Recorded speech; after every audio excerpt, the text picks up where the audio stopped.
I Am Not a Number, written by Jenny K. Dupuis and Kathy Kaser, illustrated by Jillian Newland, translated by Muriel Sawyer and Geraldine McLeod. The dark figure, backlit by the sun, filled the doorway to our home on Nipissing Reserve. Number 10. I'm here for the children, the shadowy giant said, pointing a long finger at me. You, how old? I shrank behind my mother. Here for the children? How old? He repeated. 8, the whisper floated from my mouth. The Indian agent marched into our house and approached my father. You knew I would come, Ernest, he said. The children are going with me to the residential school. They are wards of the government now. They belong to us.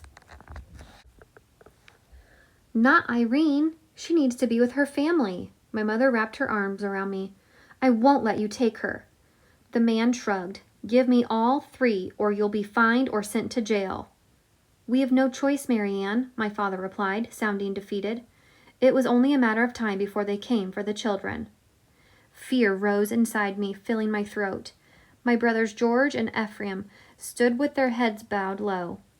Are they as scared as I am? I wondered.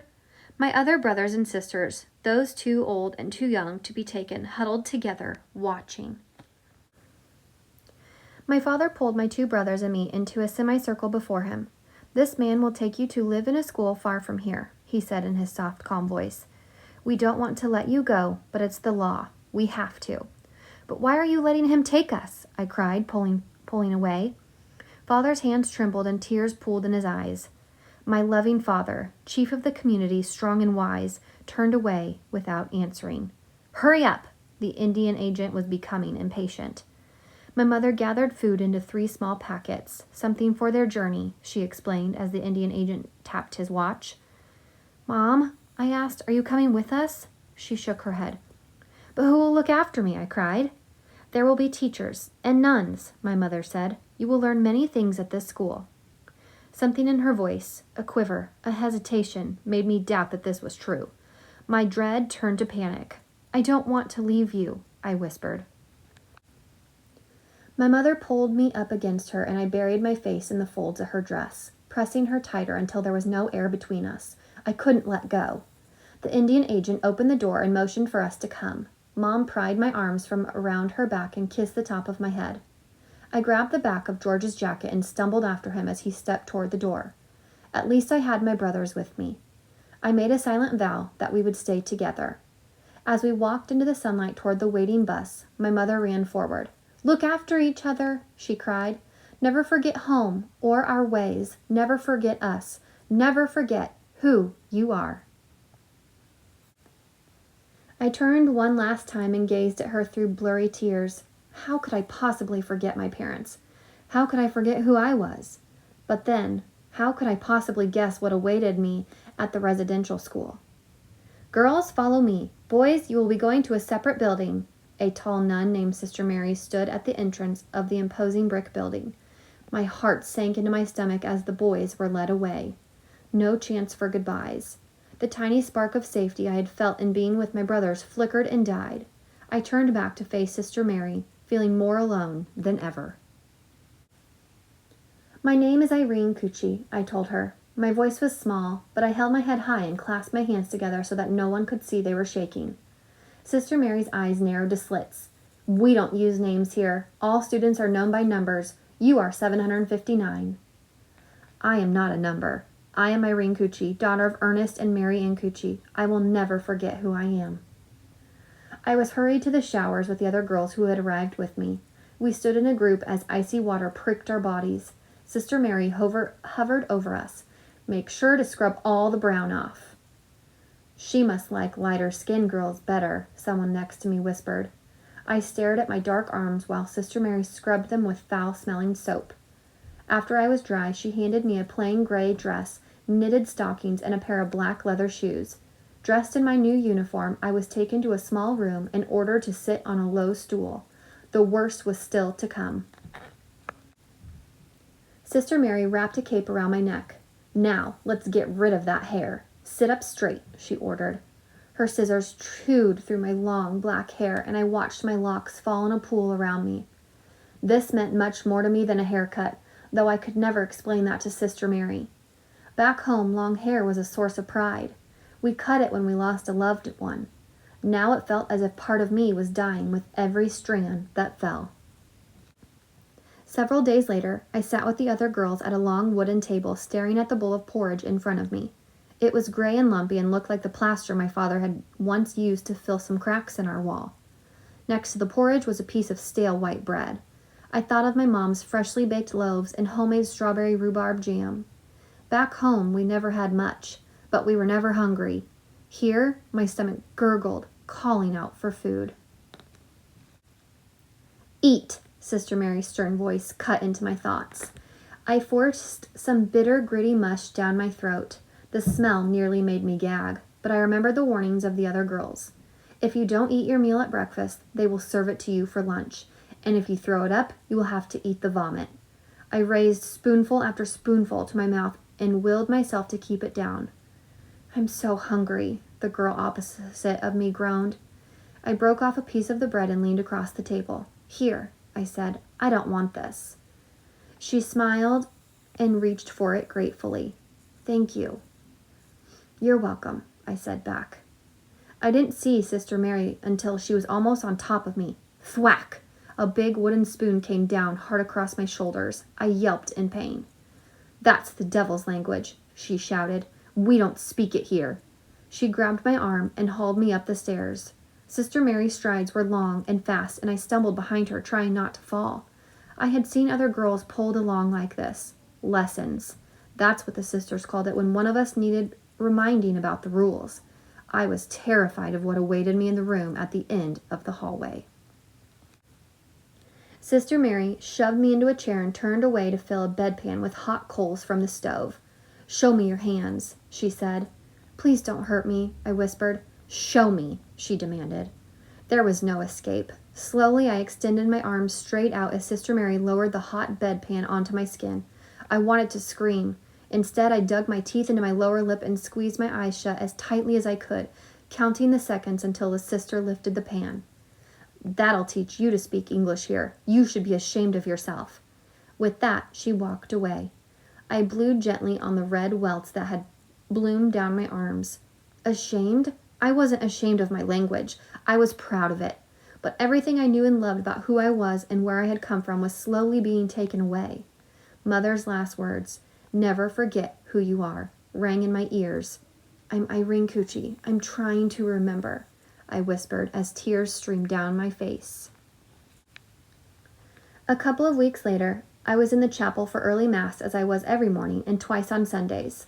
"If you memorize the songs and pray a lot, you will go to heaven," the sisters told us. I didn't mind chapel. It was better than hauling firewood to feed the school's hungry furnace or mending worn clothes that were piled in the sewing room. Sister Elizabeth sat next to me and squeezed my hand. She was kinder than most of the nuns. Once, she gave me a piece of juicy steak and leftover potato when I was helping clear away the hearty meal that the sisters and teachers had eaten. I returned her smile and then searched the pews on the other side of the chapel, trying to find Ephraim and George. Because boys and girls were separated, chapel was the only place where I could see them. Ephraim looked my way. He was pale. "Are you okay?" I raised my eyes silently, asking the question. He nodded slightly and then leaned forward in his seat as if he were asking about me. I closed my eyes in response. My arms were still tender, and even though the red sores had now turned pink, the memory of the punishment had not faded one bit. I knelt on the pew, troubled. Why are we treated so cruelly? Why must I change everything about myself? While I sang the songs and prayed out loud, I secretly begged God to let me return to my family. Days, weeks, and months limped along, drearier than a never-ending storm. Up at 6 a.m., prayers, porridge, chores, studies. But the gloom of each day was better than the fear of punishment. I dreamed of being back on the reserve, where I could play with my brothers, sisters, and cousins. I wanted to hear the song of the meadowlarks in the grasslands. I yearned to spread my arms wide, as if I were ready to soar like them. I longed to fly away, but for me, there was no escape. Just as I was beginning to believe that my time at the school would never end, an announcement was made that lifted my spirit. We were going home for the summer. Home! I hadn't said that word for so long. Would my house look the same? Would my parents know me? I had not heard from them all year, hadn't been allowed to write or receive letters. "It's evil out there," Sister Mary told us. "We can't have you mixing with the outside world." But everyone knew the nuns were afraid that our families would learn how we were being treated. When I saw my parents standing in front of our house, I knew that home was as it always had been. Mother rushed to greet us and nearly pulled me off my feet as she wrapped her arms around me. My father squeezed my cheeks. "I've thought about you every day," he said. "I never forgot you," I replied. "I never forgot who I am." Dad smiled and bent his forehead to touch mine. That evening we sat down to a feast of meat pies and fried pickerel. Wanting us to take as much as food as we liked, Mother urged us on, saying, "Gadan, gadan." I piled extra fish onto my plate, realizing that I had not heard my language spoken in nearly a year. The words I knew so well felt strange in my mouth. But at night, when I put my head upon my pillow, I was haunted by images of Sister Mary chasing me down a long hallway with a leather strap in her hand. I bolted awake and tried to stop my heart from pounding. Finally, I got out of bed and sat by the open window, where the familiar sound of water lapping up on the lakeshore calmed my breathing. But the nightmares did not end there. I knew that all too quickly the leaves would turn from green to bright red and orange, signaling the time when the living nightmare of that horrible place would be upon me. "Don't make me go back, please," I pleaded with my parents. I had slowly begun to tell them what happened to us at the school. Dad's eyes darkened when I talked about Sister Mary's lessons, and Mom covered her ears and could not bear to listen. "I need to find a way to keep you here," my father said. "We must have a plan." I clenched my hands into fists. "Yes, we need a plan, but what?" "But if we disobey, what will they do to us?" Mom asked. "Let them do what they want," Dad said. "We won't send our children back to that place. We'll hide them. Make sure the Indian agent can't find them." We all started to talk at once. We could hide upstairs in the bedrooms, but the Indian agent would search every corner to find us. We could hide behind the house, but we would be easily spotted back there. We could run to the lake and hide among the reeds, but no, they were not thick enough to conceal us. Then Dad suggested something. "You could hide in my shop." My father had a taxidermy shop on our land that was close enough to run to, yet separate from the house. Will it work? I wondered. Will my father's shop give us the protection we need? I looked at my brothers and at my parents. We nodded our heads in quiet agreement, a silent pact. We had a plan, and the summer was slipping away. When the dreaded day arrived, I was in the yard helping Mom hang laundry. The wind blew my hair around my face. My hair was growing. Soon it would reach down my back. "He's coming!" My older sister's shout cut through the air. I dropped the laundry basket and peered around the corner of the house. There he was, my kidnapper. The same Indian agent who had taken me away a year earlier was marching up the road, one determined step after another. Mom froze in place, looking as frightened as I felt. Then my father ran out the back door with Ephraim and George just ahead of him. "Irene," he grabbed my shoulders, "you and the boys go hide in the shop." My feet would not move. "Don't let him take me away," I begged. "Run," my father ordered. He turned me around and shoved me forward. I tripped and then regained my footing. We had a plan, and it was time to put it into action. My brothers were sprinting across the property, and I set off too.